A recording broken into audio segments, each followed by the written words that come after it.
So you have no plans to resign or retire? It has never occurred to me.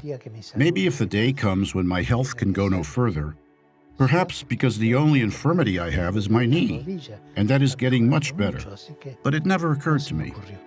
Pope Francis, at 87 years old, continues to lead the Catholic Church despite ongoing health concerns, including his recent battle with bronchitis.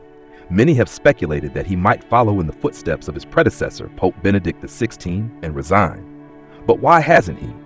Why does Pope Francis insist on continuing his papacy despite clear health struggles? Today, we take a deep dive into the reasons behind his decision to stay in power. First, we need to understand Pope Francis's own views on resignation. While he has previously acknowledged that a pope stepping down is not out of the question, especially in cases of severe disability, he has also expressed concerns about making resignation a norm rather than an exception. All of these coincidences made some think that the same liturgy would happen. But it didn't get into my head. It never entered my mind. For the moment, no.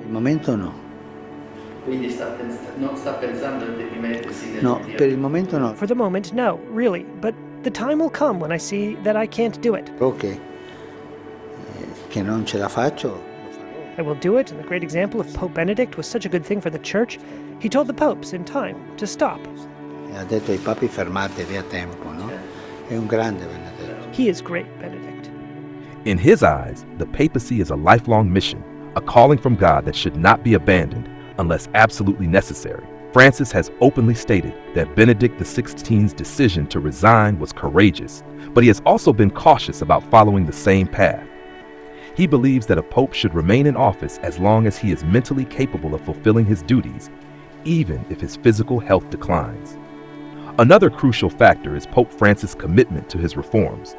Since taking office in 2013, he has embarked on a mission to reshape the Church, focusing on inclusivity, economic justice, and addressing scandals that have long plagued Catholicism.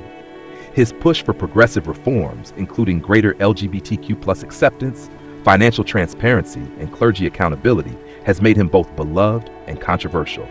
If he were to step down now, his unfinished work could be jeopardized. His opponents within the Vatican, some of whom disagree with his modernizing approach, might push for a successor who would undo many of his changes. Staying in power ensures that his vision for the Church has time to take root. Despite his health issues, Pope Francis has shown remarkable resilience. He has survived surgeries, sciatica, knee problems, and now bronchitis, yet he continues to lead, travel, and engage with the public. He believes that suffering is a part of his vocation and that stepping down due to illness alone is not a sufficient reason.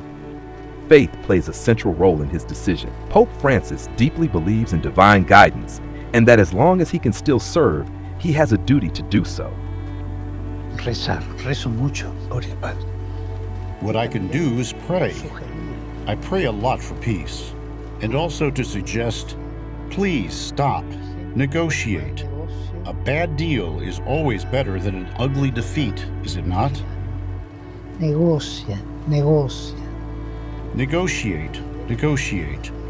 The white flag is for negotiating, not for surrendering, but for... He has often spoken about the idea of embracing suffering rather than avoiding it, seeing it as a way to stay connected with those who are weak and vulnerable.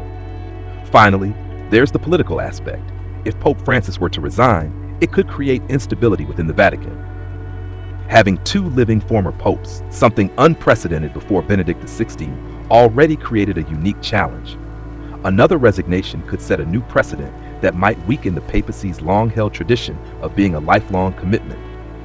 Additionally, some speculate that Francis remains in power to prevent a shift in leadership that could lean towards a more conservative direction.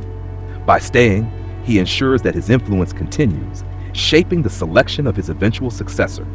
So, will Pope Francis ever resign?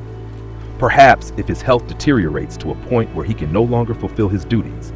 But for now, his determination, faith, and mission drive him forward, even in the face of sickness. Let us all come together and pray for his strength, healing, and continued wisdom in leading the Church through these challenging times.